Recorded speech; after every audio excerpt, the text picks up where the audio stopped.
Numa sociedade onde é impossível discernir a verdade, também é impossível construir uma moral.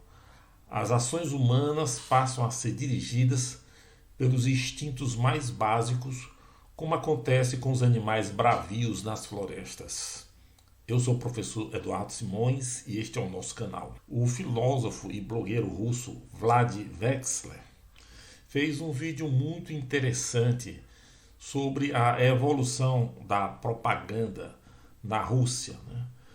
Começando com uma comparação muito curiosa e muito educativa sobre a propaganda russa atual e a propaganda soviética, que ele viveu pessoalmente enquanto nascido e criado na União Soviética, depois Rússia, atualmente está no exílio. Mas ele nos diz o seguinte: no tempo da União Soviética, a propaganda criava, por assim dizer, um universo paralelo, uma utopia, uma realidade à parte da concreta, da real em que as pessoas viviam e procuravam convencer as pessoas que elas estavam caminhando, marchando para aquela utopia e que tudo estava bem, que tudo estava concorrendo para se alcançar aquela utopia prescrita no manual do Partido Comunista. Né? É claro também que se usava da violência contra aqueles recalcitrantes, quem discordasse, né, dessa interpretação da realidade era convidado pela força, era constrangido a aceitá-la e reproduzi-la sempre que o partido achasse necessário. Ele dá o testemunho de que quando era criança na escola, por exemplo, ele foi ensinado que deveria amar mais a Lenin do que a sua família e que o Exército Vermelho era o mais poderoso do mundo. Coisas que no final da União Soviética todo mundo já estava vendo que aquilo não acontecia. Mas assim era a propaganda soviética. Bom, com o advento da Rússia depois do colapso da União Soviética, a coisa mudou e sob a direção do Putin e de ex-funcionários da KGB, essa propaganda ela adquire uma nova roupagem. Então ele diz o seguinte: a propaganda russa não tem nenhum projeto específico acabado para apresentar às pessoas. Né? Ela é uma propaganda, podemos dizer assim, de ocasião. Ela possui alguns pilares e esses pilares o Wexler deixa bem claro para nós percebermos a gravidade até desse instrumento de dominação. Primeiramente, um dos primeiros pilares dessa propaganda é duvidar que existe uma verdade. Isso é mais ou menos semelhante àquilo que acontece num tribunal, no julgamento de um criminoso, onde ele, por exemplo, não é obrigado a produzir provas contra si e pode faltar com a verdade. Então não importa se tudo foi filmado, se foi presenciado, testemunhado por N pessoas, ele dirá, não, eu fui inocente, nada disso aconteceu, era outra pessoa. Então não existe, por conseguinte, o fato. Tudo pode ter acontecido ou não. Como diz nosso presidente Lula, é só uma questão de opinião. Você acredita que há democracia na Venezuela ou acredita que não há democracia na Venezuela. Mas não há nenhum peso em favor de uma declaração ou de outra. Não há nenhum elemento objetivo que possa determinar isso. Outra coisa, não há um discurso coerente conduzindo para algum lugar, para algum desfecho. Porque não há projeto no final do túnel, não há uma luz no final do túnel, é só túnel. Então, as mensagens não precisam ser coerentes, ou não podem nem ser coerentes por falta desse projeto, né? E o discurso então fica confuso. Ora se diz uma coisa, ora se diz outra, ora se diz. Ora se afirma uma coisa e no momento seguinte se afirma justo o contrário. E isso tudo defendido com grande paixão e afinco. Depois, é preciso, mais importante, priorizar o volume. Né? Então, a gente entra naquele aforismo antigo, aquele dito antigo meio irônico, né? Meio bastante irônico e criminoso até. Repita muitas vezes uma mentira que ela se tornará uma verdade. Esse é o esquema. Então, quanto mais robôs nas redes sociais você dispuser lançando as suas verdades, mais chances você tem de criar esse ambiente de confusão, de indefinição da verdade ou do fato. Depois, desviar a atenção daquilo que está causando algum estresse, está causando alguma oposição ao seu projeto pessoal, ao seu projeto de domínio. Então, se uma questão específica está causando um estresse na sociedade, você busca, através dos meios de comunicação, desviar a atenção das pessoas, chamar a atenção. Isso a gente vê muito no nosso noticiário. Depois, não negar aquilo que as pessoas estão sentindo. Pelo contrário, a partir do que as pessoas estão sentindo, a partir do que elas estão percebendo e acreditam, você começa a trabalhar justamente esse desvio de rota, esse desvio de atenção. Você começa a puxar outras coisas, a relativizar aquilo que elas estão sentindo. Então, ao invés de negar e de impor uma verdade, você começa, a partir da verdade das pessoas, a diluir esta verdade, essa crença que as pessoas têm agora, para colocar depois a sua verdade. Um exemplo bem sucedido dessa propaganda pode ser visto nas eleições da Belarus ou Bielorrússia em 2020. Nesse ano, o ditador local Alexander Lukashenko, apoiado por Putin, estava enfrentando um opositor muito eficaz que estava crescendo nas pesquisas. Ele inventou um pretexto, prendeu esse opositor e então a oposição de última hora sacou a esposa desse opositor, deste homem, para competir com Lukashenko, e as pesquisas indicavam uma eleição muito dura. Para evitar uma derrota humilhante para uma novata, o pleito eleitoral em Belarus foi marcado por fraudes grosseiras e que levaram Lukashenko para mais um mandato com uma vitória consagradora e o povo para as ruas exigindo que as eleições fossem auditadas, e muito bem auditadas, né? Então, com o impacto das pessoas na rua, o Lukashenko simplesmente apelou para o velho sistema soviético, né, de reprimir, né, e tentar impor pela força o resultado que lhe favorecia. E ao fazer isso, apenas fazia crescer a oposição à sua pessoa e o número de pessoas nas ruas protestando. Foi nesse momento que o Putin forneceu a ele a ajuda dos seus marqueteiros, que mudaram completamente o enfoque, ou a abordagem do Estado em relação àqueles protestos. Em primeiro lugar, se parou de colocar, pelo menos nos meios de comunicação oficiais, a questão das eleições.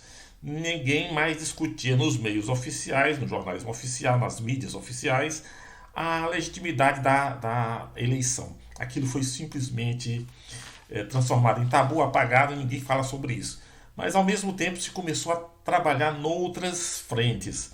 Por exemplo, aproveitando-se, né, daquela situação de desamparo, de angústia do povo, porque num regime como o de Lukashenko, herdado da antiga União, do antigo comunismo soviético, né, você não tem uma justiça eleitoral independente, você não tem uma justiça independente em que você possa se amparar, você não tem instituições políticas confiáveis. Então você fica nas ruas protestando, mas numa situação de angústia tremenda. Para quem eu vou recorrer? Será que eu vou ter que ir até as últimas consequências, etc? Então, isso foi explorado habilmente pelos propagandistas de Putin. Tá certo, você está frustrado, você tem razão, as coisas às vezes são confusas e tudo mais. Mas veja bem, talvez haja outras coisas que você não tenha pensado.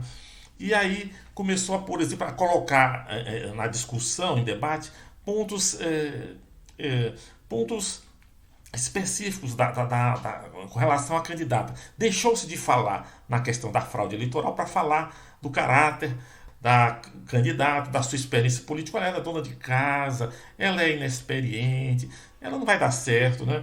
Começou ao mesmo tempo que se fazia isso, infiltrar provocadores que davam um ar mais radical às manifestações, afastando os moderados. Depois começou a inundar a internet de Belarus com informações falsas de todo tipo e chamando a atenção para outras coisas que não tinham nada a ver com o problema que gerou todas aquelas manifestações que prosseguiam, né? A oposição enlouqueceu, perdeu a cabeça, como é que ela quer pretender o poder nessas condições. Depois, a oposição é minoritária, apesar do fato evidente nas ruas mostrar que era uma massa formidável de população nas ruas. Não, são minorias, isso aí são poucas pessoas, é meia dúzia, são gato pingado. Pois a oposição também tem muitos inimigos. Além de ser minoritária, ela tem muitos inimigos ferozes. Quer dizer, você não quer ficar num grupo minoritário cercado de inimigos, né? Então ele começa invertendo a coisa, coloca um medo assim fantasioso na cabeça das pessoas em função do contexto que se criou de todo aquele protesto e da propaganda e da contrapropaganda, né, que o Putin estava fazendo com a sua turma. Depois, a oposição não tem competência, vai levar o país ao colapso econômico, o país vai ficar na mão dos Estados Unidos, até aventar a possibilidade de fim da língua russa para substituída, sabe lá, por uma língua europeia, ocidental, qualquer coisa assim, por conta da influência que viria dos Estados Unidos, da Europa Ocidental. Tudo isso foi colocado e foi aos poucos criando um ambiente de confusão. O objetivo dos marqueteiros do Putin, do pessoal de propaganda russo, foi gerar nos opositores, nas pessoas que estavam uma confusão mental, uma série de dados jogados assim aos montes e fazer com que eles perdessem a noção do porquê eles tinham ido à rua e começassem a ficar discutindo questões menores, e nessas questões menores eles foram se dividindo, esfriando aquele ímpeto, né? Porque é um povo que não tem vivência de cidadania. É um povo que sempre viveu sob ditaduras ou sob regimes fortes e tudo. Então o resultado, as manifestações foram esvaziadas, o Lukashenko assumiu o posto de presidente mais uma vez, né? E a coisa continuou simplesmente. Então, essa, essa propaganda tem a sua eficácia, né? Ou esse sistema propagandístico tem a sua eficácia. Agora, esse sistema também, ou essa forma de abordar a realidade, é também usada principalmente contra o Ocidente. O objetivo do Putin não é retomar a Guerra Fria. O objetivo do Putin é desestabilizar o Ocidente. Ele sabe, é claro, que a Rússia não tem condições de enfrentar o Ocidente em nenhum campo. Mas se ele puder enfraquecer o Ocidente, deixá-lo um pouco sem ação, enquanto ele consegue pequenas vitórias aqui e ali, tudo bem. Como aconteceu, por exemplo, na Geórgia, né? Como aconteceu na Chechênia, na Síria, etc. E o Ocidente parado. Né? Então, ele começou a agir também no sentido de desestabilizar o Ocidente. A questão dele é desestabilizar. Eles invadiram os e-mails de assessores da Hillary Clinton, levantaram alguns podres da Hillary Clinton também e aprofundaram bastante aquilo, né? Espalharam um monte de fake news, de ataques pessoais a Hillary nas redes para muitos americanos terem acesso, né? E contaram também com o conluio de políticos dentro dos Estados Unidos. Isso eles sempre tentam conseguir e eventualmente conseguem. Nesse caso conseguiram, e aí o Trump vence a eleição. Embora o Vlad ache que a vitória do Trump tem muito menos a ver com a ação dos propagandistas do Putin do que com contradições, paradoxos dentro da sociedade americana que favoreceram aqui um elemento populista, conseguisse ascender à presidência da República. Então, ele o Putin não queria um conflito com os Estados Unidos, ou talvez até para o esquema de manipulação do Putin, a Hillary fosse mais fácil de ser levada, ser manipulada e tudo. Mas ele sempre pensa nessas ocasiões, segundo Wexler, naquele candidato que pode desestabilizar mais as instituições, que pode favorecer a uma certa desorganização da sociedade. E, nesse sentido, o Trump era o candidato ideal. Então, ele também procura explorar, principalmente, os conflitos internos dentro dos Estados Unidos ou dos países que está focando algum avanço. Usar essa confusão, essa rede, é uma rede de falsidades, de distorções, de mentiras, para jogar os cidadãos contra a sua própria democracia. Fazer as pessoas começarem a duvidar se a sua democracia é eficiente ou não, se vai protegê-las ou não, se vai conseguir dar um resultado, dar bom resultado naquele contexto que se criou. Ele também, nessa ação deles, principalmente, é uma ação subterrânea muito insidiosa, gera reações de histeria. Então isso favorece uma reação exagerada a essa abordagem ou a essa infiltração do Putin, o favorece também. Cria aquele medo, cria aquela fantasmagória, aquela coisa assim de que o perigo está em toda parte, o inimigo está me enxergando agora. Tá. E isso acaba superdimensionando o poder da propaganda dele. As pessoas ficarem apavoradas demais, assustadas demais, favorece, porque isso, ao Putin, porque isso é um dos objetivos dele, deixar as pessoas confusas e assustadas para que elas possam mais facilmente abrir mão de suas conquistas ou facilitar, no caso, a conquista do Putin. Nesse ponto, ele teve a sorte, realmente encontrou no Trump um aliado inesperado. Não que o Trump tenha necessariamente uma ligação muito próxima com ele, mas o estilo do Trump ajudou muito. Então ele realmente jogou para dividir o Ocidente. Não fosse a invasão da Ucrânia, ele provavelmente teria conseguido muita coisa nesse sentido. E aí vem o grande problema dele, é que a Ucrânia sofreu também a ação desse tipo de propaganda e desse tipo de intervenção. Mas o povo ucraniano tem uma história de luta muito mais antiga do que os bielorrussos, de construção de nacionalidade.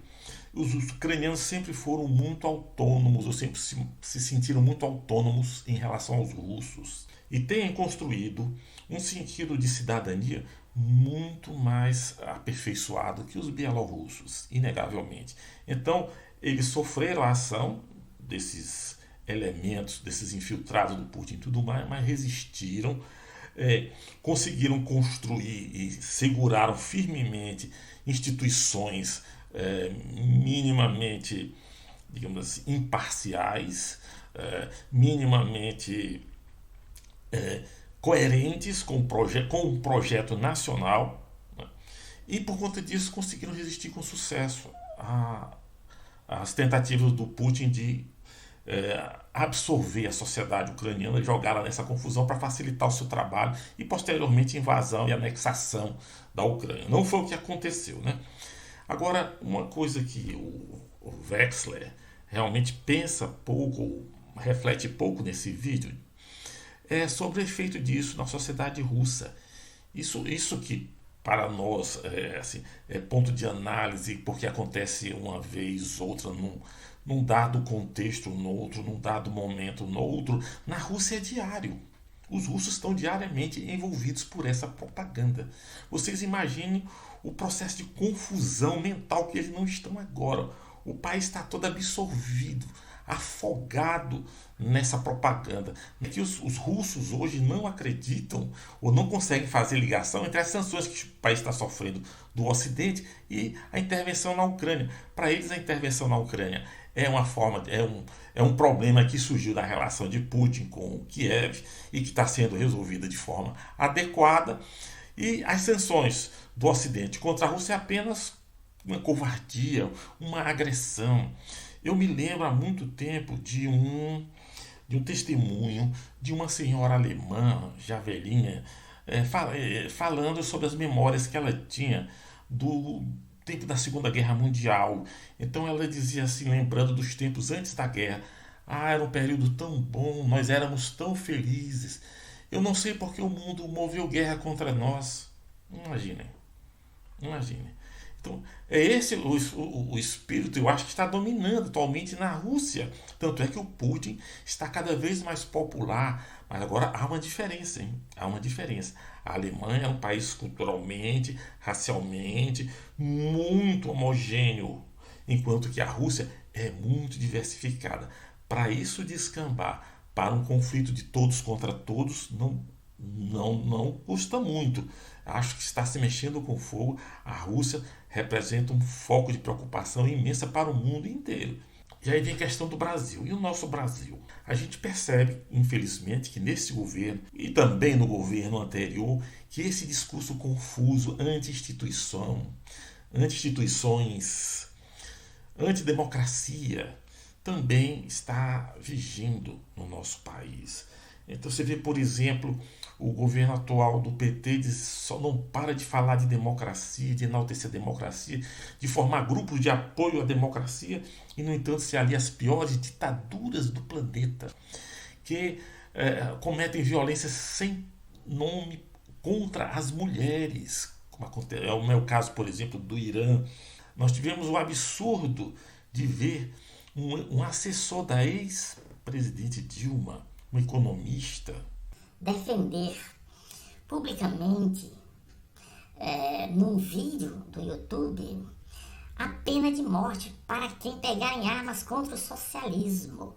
Se pegar em armas contra o governo socialista, a pessoa, na opinião deste economista, deve ser morta. Isso quer dizer o seguinte: você tem, por exemplo, um serial killer, você tem, por exemplo, um traficante, um homem que já tem várias e várias mortes nas costas. Para esse coitadinho, é uma vítima da sociedade. Então vamos fazer uma recuperação, vamos reduzir pena, vamos soltar antes do tempo, etc, etc. Agora, para o camarada que pegar em armas contra o governo socialista e ainda nem teve oportunidade de dar um tiro, se for pego, merece a pena de morte. Então é isso. Observem a confusão, observem a contradição do discurso com a prática e veja se nós já não estamos entrando num processo de pós-verdade. Um aviso: nesse ambiente de pós-verdade, conforme a gente veio descrevendo aqui, qualquer povo que mergulhar nele sem ter instituições muito seguras, instituições muito estáveis, e não tiver um senso muito apurado de democracia, não conseguirá resistir. E aí vai ser cada um por si. Muito obrigado.